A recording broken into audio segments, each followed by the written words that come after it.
You can easily fail, but it's okay. It's okay to fail. There's no problem with that.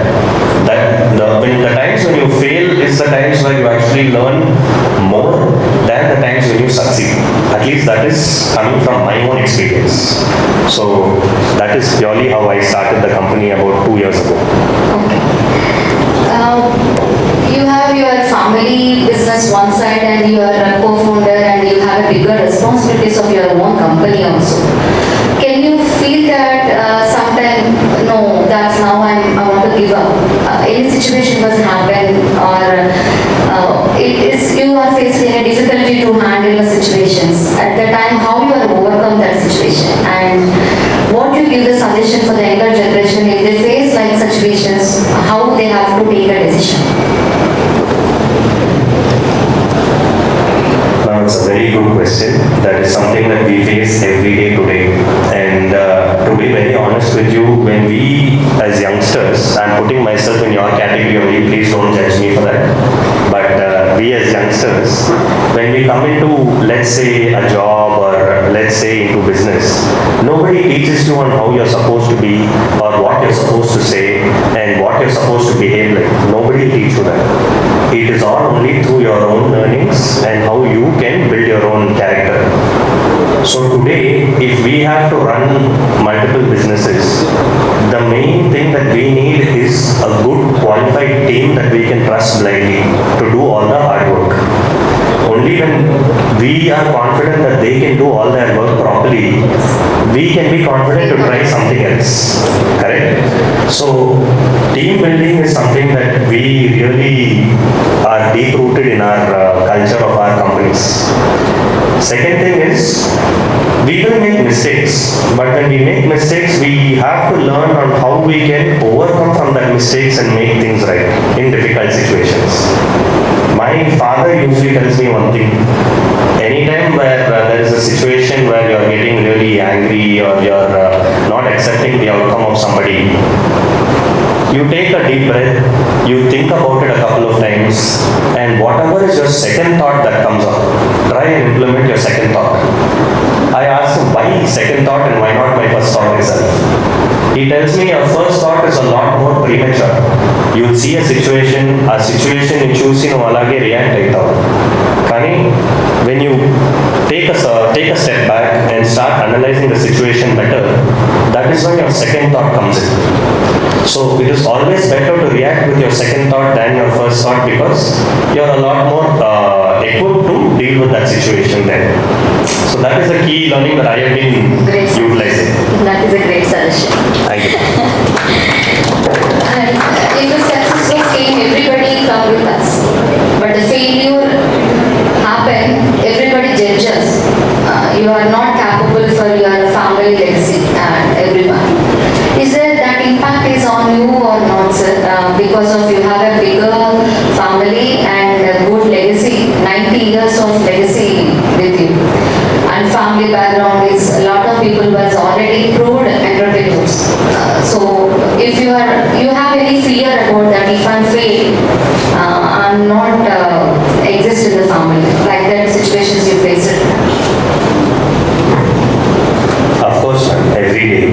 That will never go away unless and until you get validation from your ecosystem and from the people who are working with you or even the industry or the market that you are dealing with.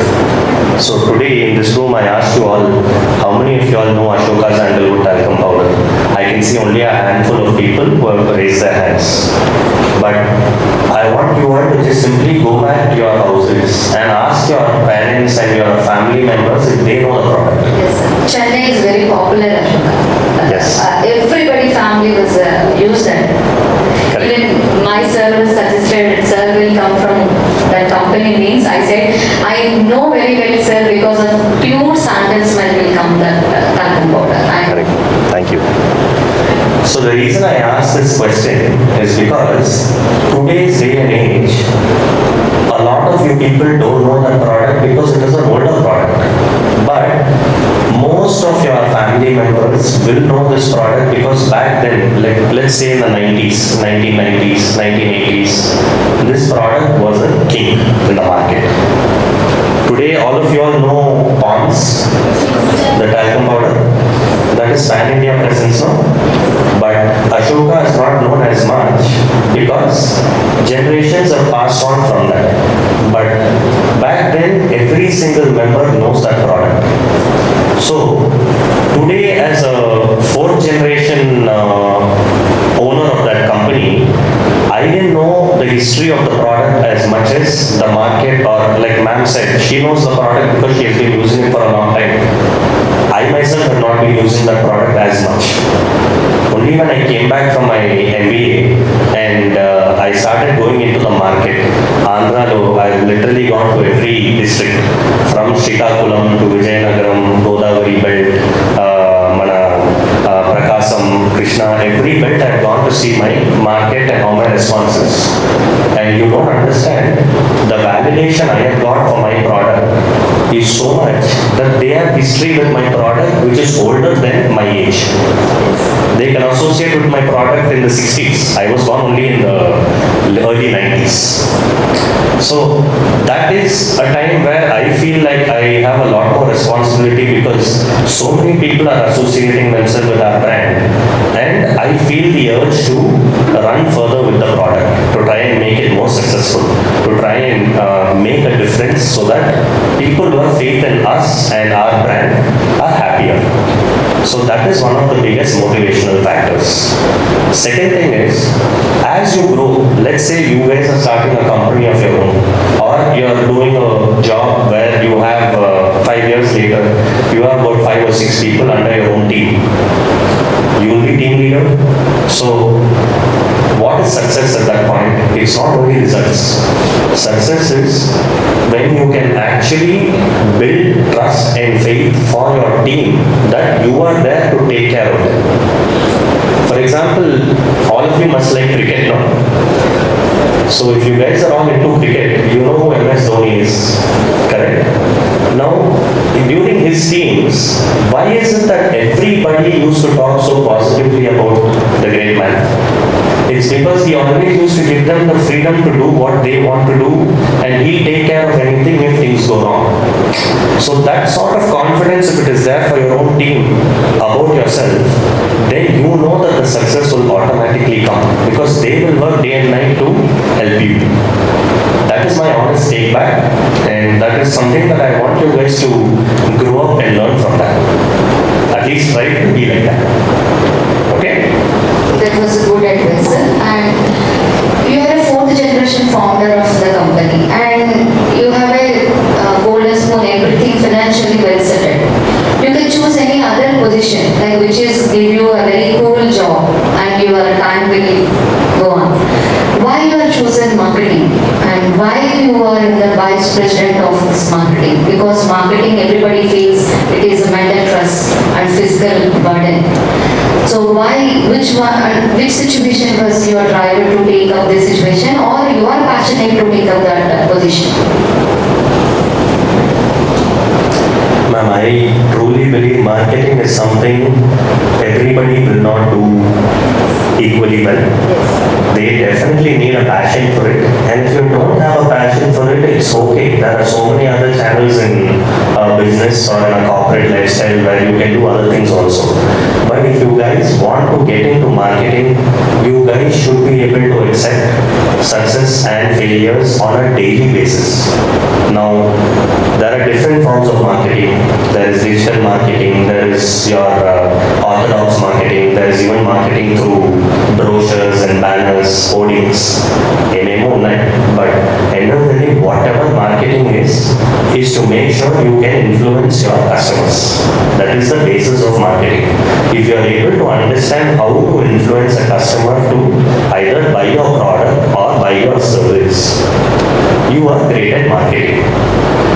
End of the day, if you want some external person to come and validate that yes, my company or my department is a good department, or my agency is a great agency, it has to come down to how your relationship is with your external client or whoever it is who you are facing.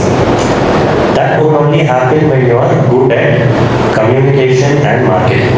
Even if your company is a small company, let's say 10 lakhs, You should always go outside in the market and act like as though your company is worth crores. There is nothing wrong in that. You are only going to show them how good you are and what you are able to convey as a message to your audience or your customers. That should be your founding analysis of marketing. Second thing is always treat marketing like a game. Marketing is all about trying to get into the customer's mind, and they will also talk about their problems, whether they like a product, they don't like a product. End of the day, you, that particular day, your aim is to win the hearts of that customer. Sometimes you might not be able to, sometimes you can. That is why it's more like a game. You try and tackle the immediate problem of a customer right there and then. A customer, they didn't accept it, fine, move on to the next one. But try your best to make sure that many people in any particular day are able to come and say, yes, I am very happy with how he has marketed that product. Let it be a car, let it be a bike, let it be something small like our Asoka powder, let it be something more expensive, even if it is a house. Whatever it is, if you are the customer, you need to be happy about what that person has said. You need to have trust in that person. So, Adi Cheyalante, you need to develop that trait. Without that, marketing is not something that you can easily go. It's not for the faint-hearted. You need to have a very strong will, or at least develop it over a period of time in your experience. Yes, sir, what you said was right. The marketing is a first frontline warriors, the sales and marketing people.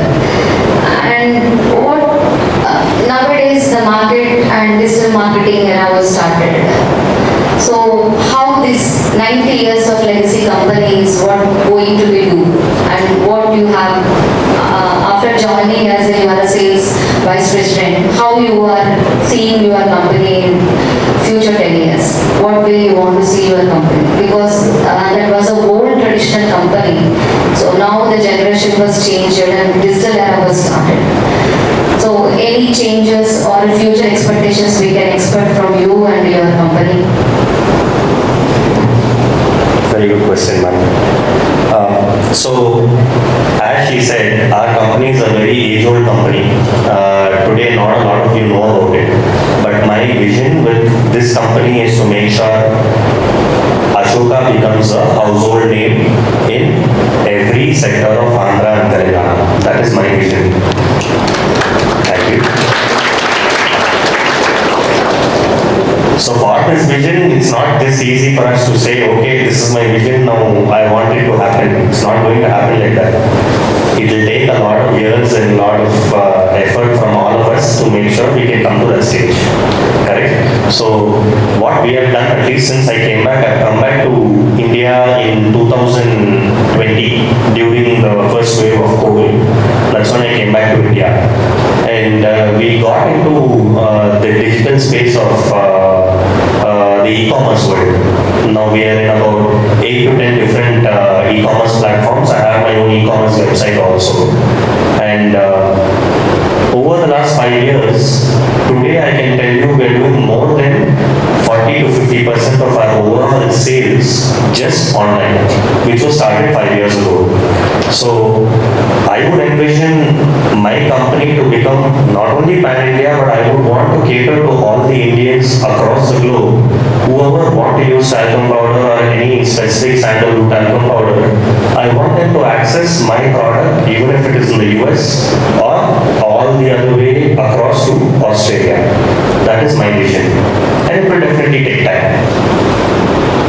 Thank you, sir. We hope you will reach your ambition. And as a CEO or co-founder of this smart glass company and marketing vice president, both are more responsible positions. Can you say anyone, which one is a challenge, which one is a very cool? Can you choose anyone? What do you see? See, the difference between the two companies is one company is a 90-year-old company, the other company is a 2-year-old company. So one is a startup, one is a established company where there's a lot of departments, lot of different ecosystems, everything is all set and everything is all placed. So innovation is not that much. You do your work and you keep going forward with it. But But when you take a company like Smart Glass, where it is completely a startup, the world is in your hands. You can do whatever you want and try to make something out of that particular day. We treat the company day by day only. Like we take small wins, we try and set up operations, we try and do everything on a daily manner. Today, that company has been doing about 15 projects simultaneously across Tamilnadu. But most of the time, I remember how we used to set it up. So, to give you a little bit of an analysis, we used to travel to China every 2 months, 3 months just to partner up with some vendors to set up the company, to set up my machinery, and do a lot of the ad hoc activities. That itself is a lot more fun than you can think. Now, when I go with Asoka, I know what my day will be from morning till the night. There is no structural change. But with Smart Glass, what was an eye-opener to me was you don't know what to expect even 1 hour later. You don't know what problems will come. You don't know what sort of successes will come. Where you will get some orders from. Your bank balance is zero over there. Can I even pay my staff next month? These are all the problems I have in that company. And those are memories that I'm going to take even if the company is operating for the next 50 years or 100 years also. So, personally, I find the challenge of a startup a lot better and a lot more interesting than the challenge of a well-established company. But I'm not saying that one is better than the other. Just you have different ways to learn from different scenarios. Yes, sir. And what was the most exciting thing in future coming for your personal and career way? What we can expect in the future? What exciting things will happen in the future 10 years? Okay, so there's a lot of innovation going on in India today. I'm sure you all have a vested interest in whatever is happening around in our social and economical aspects of our country. Correct? Tell me how many of you today are associating yourselves with AI? Just raise your hands. You all are? Okay. So, to be honest, I am not an expert in AI today, but I know for a fact that AI is going to change the landscape of a lot of industries and a lot of small components of a company itself. I would really encourage all of you to whatever scope you guys can get associated with AI because you don't know how it will help you. Today, I am using AI like it is my own boss. Every day I'll spend about half an hour to 45 minutes without getting any disturbance from anybody. What will I do? I will just simply talk to AI. I will just talk about certain scenarios of my company or certain challenges I am facing in my company, and it will give me so many different ideas that I am trying to implement today, and I really think it will help me a lot. So I would sincerely think AI is one aspect in life that you guys should all get yourselves into. It will really help all of you. Okay? Traditional Hindu family business you have, and one more thing is your startup. Do you believe that these both are successfully can run or competent with the corporate world? Do you believe, yes, the both 60 years of legacy company or a startup, we can handle because the younger generation, what you have a passion and skills. These are enough for you to take care of this corporate world as a competent. The 90th year of our company, and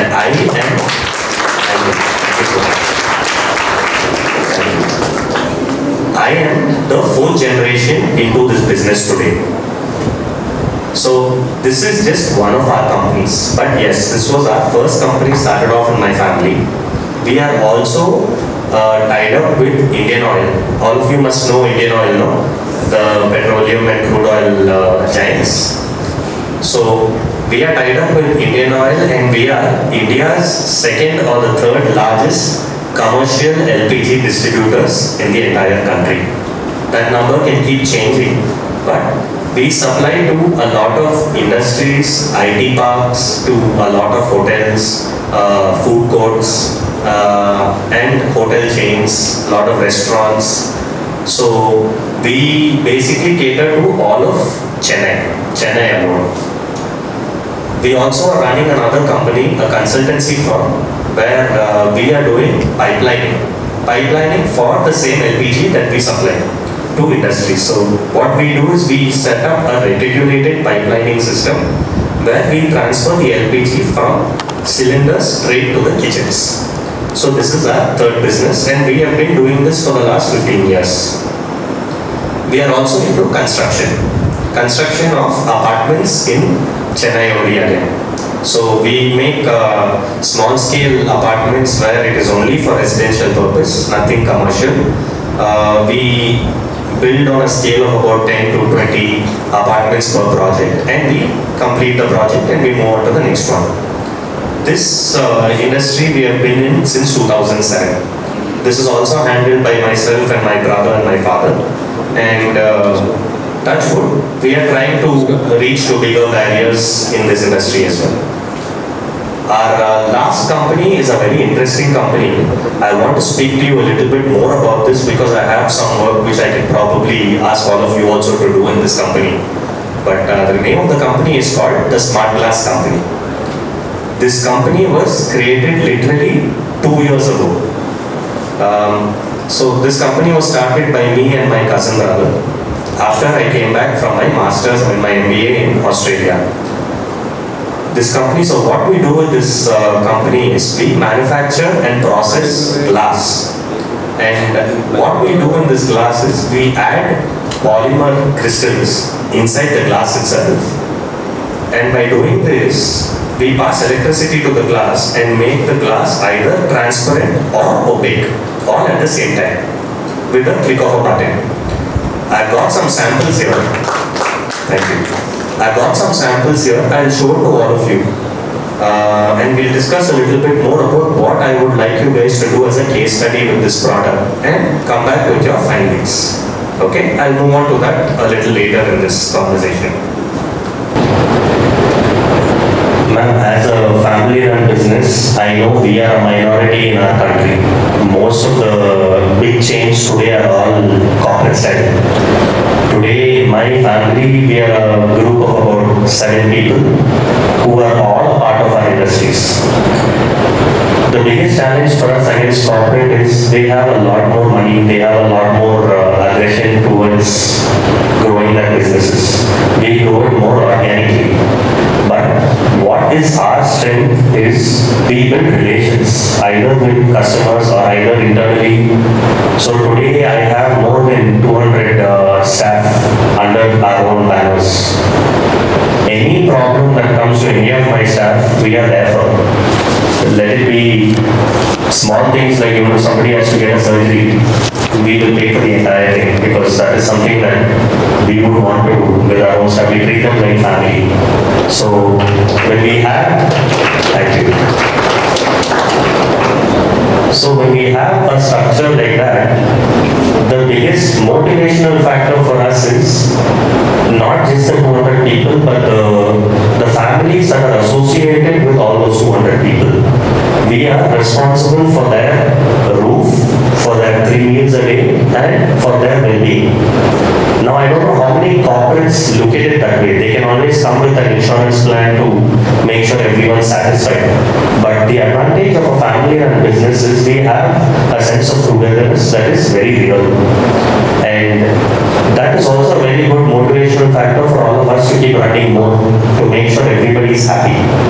So when we are trying to compete with the world, we only talk about our values, and that is one of the main reasons why we have been relevant in the market for 90 years.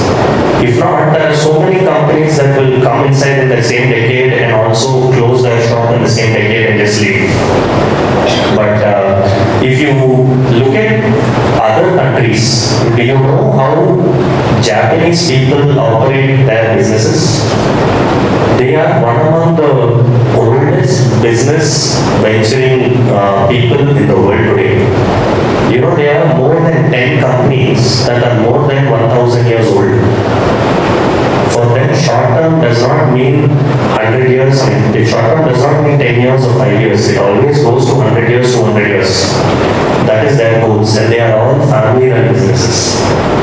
So I encourage even all of you people, the people that you will mainly trust are your family. Like, it doesn't have to be your immediate circle. It can be your cousins, it can be your uncle, aunt, whatever it is. If you guys can start a business with the same bond that you guys can get with family, you should run with it, because that will help you grow for a long time. That has personally helped me, so that's why I'm telling you this. Great, sir. And a little more questions. I'm also enthusiastic to know about your startup. Can you brief about what your startup and what your product and how this idea was you got? And who are the supporters for this? And what is the market scenario for your product? That I will want to. And more information about this product